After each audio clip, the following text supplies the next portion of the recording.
Welcome back to the deep dive. Today, we are strapping in, really, for an exploration of what you could only call a cultural earthquake. A cinematic event so huge its box office numbers, well, they need their own special calculator. We are diving deep into Pushpa 2, The Rule. If you, like I think so many people, were just captivated by the trailers or maybe just stunned by the headlines, you've definitely come to the right place. We're cracking open the sources today, looking at the details, not just the plot of Pushpa Raj's, explosive return, but also the whole economic and cultural firestorm it kicked off. That's right. And our mission, it's kind of twofold here. First, understand the story's power, right? The plot, the character arc that just resonated with millions. And second, to really analyze how this film went from being, okay, a highly anticipated sequel to becoming this global phenomena, setting totally historic benchmarks for Indian cinema worldwide. We're not just staring at numbers, we're trying to figure out what those numbers actually mean, fundamentally mean for the industry. Yeah, and our sources give us a really good mix for that. We've got a comprehensive narrative synopsis walking us through the return of Allu Arjun's iconic character, and that's paired with some really detailed box office analysis, tracking its record-smashing performance, across the globe. Okay, but before we jump into the sheer scale of the money, we need to understand the kind of power we're dealing with here. If we're throwing around terms like global phenomenon, context is key, right? Yeah. So the box office figures we'll be mentioning, they're in Indian rupees.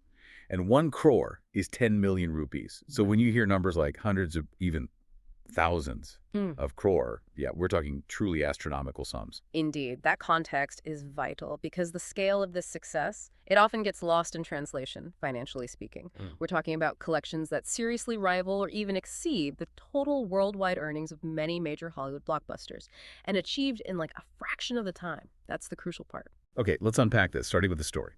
Because that foundation, it had to be strong to support this kind of worldwide financial success. Right. So the narrative synopsis tells us the film takes zero time off, which, can be a risk with big sequels sometimes. It picks up exactly where Pushpa, The Rise left off. Boom, we're immediately back in that dangerous world. Red sandalwood trade. And critically, the narrative immediately establishes a new level for Pushpa Raj. He's not just, a clever smuggler anymore. He's presented as this fully established figure who, and I quote, rules the forest like a king. The sources suggest his power is now like almost decentralized, kind of institutionalized within that whole illicit network.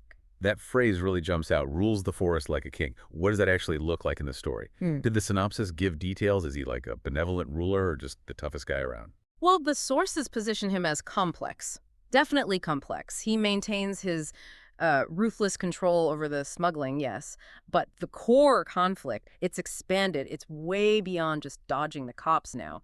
The synopsis explicitly says his real battle isn't just with the law, it's with the system itself.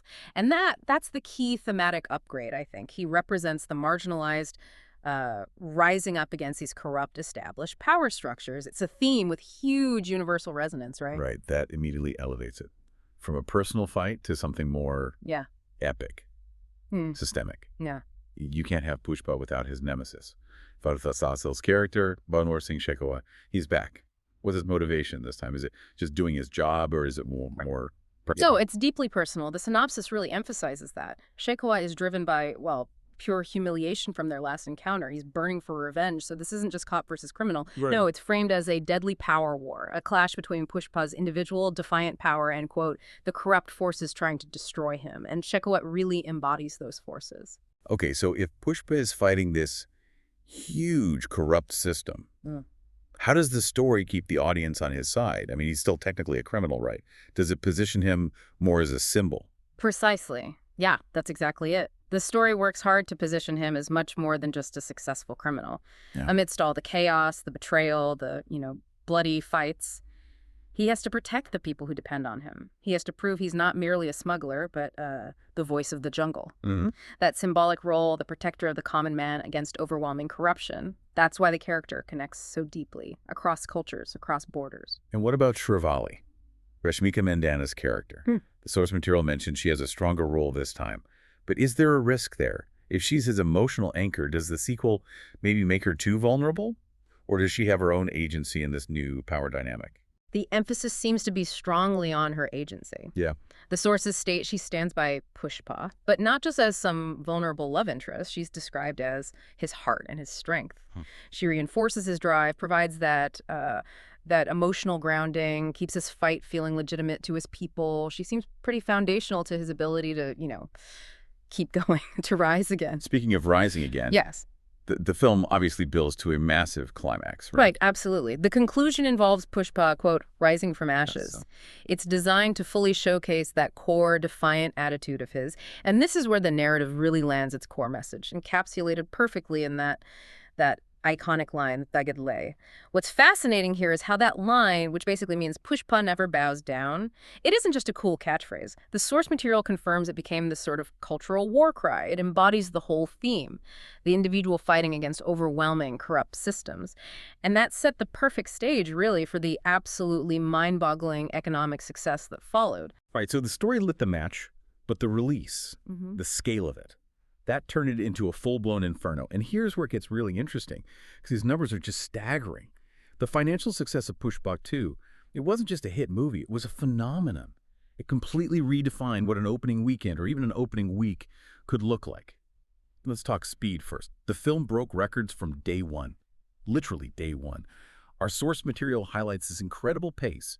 It notes that it crossed 1,000 crore worldwide, in just 8 days. I mean, seriously, I can barely clear my email inbox in 8 days, and this film basically conquered the global box office. That speed makes it the fastest film to hit that huge milestone in Indian cinema history, ever. Yeah, and just to put that over 1,000 crore figure into perspective again, especially for our global listeners, we are talking about a total collection in just over a week, mind you, that instantly puts this film among the highest grossing productions other in Asia. It's comparable to the entire run of many major U.S. blockbuster franchise movies, the sheer velocity of it. That's what's truly unprecedented here.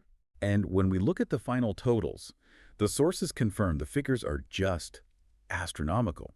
The box office analysis reports a worldwide gross of 1,830 crore, and that's in just 32 days of his run. That is just an undeniable signal of massive global demand. Absolutely. But maybe the figure grabbing the most headlines, at least domestically in India, is the India gross. It reached a colossal 1,438 crore, and this is specifically highlighted in the analysis because it beat Bahubali 2. To become the highest-grossing film ever domestically within India, that is a huge momentous shift in the record books. It signals a completely new benchmark for scale, for expectation within the industry. And crucially, it wasn't just contained to one language market, right? Which really shows its cross-cultural power, both within India and internationally. The Hindi version alone, just the dubbed Hindi version, achieved 632.5 crore net. Now, why is that net figure so important when we talk about a dubbed film's success? Yeah, that's a crucial detail. Good point. The net collection is the revenue after entertainment taxes have been deducted. It's the figure distributors really look at the actual business done. So, for a dubbed film, meaning a film made originally in Telugu, then voiced over into Hindi for it to pull in over 630 crore net in the super competitive Hindi market. That's historically significant. Monumental, really. This film didn't just, do okay outside its home base. It redefined what a dubbed version could achieve. In a market usually dominated by local Hindi films, it shows genuine market penetration, real acceptance, way beyond its original regional audience. And it seems like the critics were pretty much on board with the sheer scale of it, too. The sources indicate critics praised Allu Arjun's performance, naturally, Sukumar's direction, but particularly the massive production scale. The analysis even claims it outdid even Hollywood in style and emotion, which is quite a statement. It is quite a statement, and the sources really strongly emphasize that link. The financial success was intrinsically tied to the spectacle. The producers delivered on that promise of scale. They made it an event, something that demanded to be seen on the biggest screen possible. And that, in turn, drove those absolutely astronomical ticket sales worldwide. You could really feel that global reach, couldn't you? The analysis points out this wasn't just a hit in the Telugu states. Fans apparently turned screenings into these kinetic festivals. Everywhere from Mumbai to Dubai to London, it felt like a shared cultural moment globally. And if we connect this to the bigger picture, Okay, the success of Pushpa 2, it carries really significant, potentially long-term implications for the entire film industry. It's not just about one successful sequel. It's making a statement about where cinematic influence and maybe investment is heading. The broader claim being made now, according to the industry watchers cited in our sources, is that this film has basically cemented the idea that South Indian cinema rules the world stage. This success isn't just about one good film. It reflects increasing investment, maybe more director freedom, marketing strategies that are genuinely targeting a global cross-cultural audience from the start. Wow. So just to summarize that massive achievement again, the source material confirms it is officially the highest grossing Indian film ever in India. Full stop. Yeah. And one of the top 5 globally for Indian films. Yeah. That's a powerful position, especially considering the giants like Bahubali 2 that it had to overcome domestically. And we have to come back to the man himself, Pushpa Raj. The enduring appeal. Our sources state that his attitude, his struggle, that fire, it's made the character a true symbol of resilience for millions. That narrative of fighting back against the odds, all captured in that defiant catchphrase, it connects with his vast audience, people who see their own struggles, maybe, reflected in his fight against the system. Yeah. It's the ultimate testament, isn't it, to the character's legacy. That core dialogue, Pushpa Raj, Dagela, it still echoes. Long after the credits roll, that cements a cultural footprint that, frankly, very few films ever managed to achieve. Sure. So what does this all mean? We've looked at the intense plot, this powerful smuggler fighting deep-seated corruption, and then the historic, record-shattering box office performance, both in India and across the globe. I think it means that Allu Arjun didn't just deliver another hit movie. He delivered, well, the sources call it a phenomenon. And it's hard to argue with that. The cultural resonance, combined with those spectacular numbers, it proves that universal themes, when executed on a truly massive, ambitious scale, they will break barriers, they will break established records. So considering Pushpa Raj's status as this symbol of resilience, fighting the system, and the film's undeniable financial victory, even over giants like Bahubali 2 in India, we're kind of left pondering, aren't we? Does this kind of unprecedented success signal a permanent shift?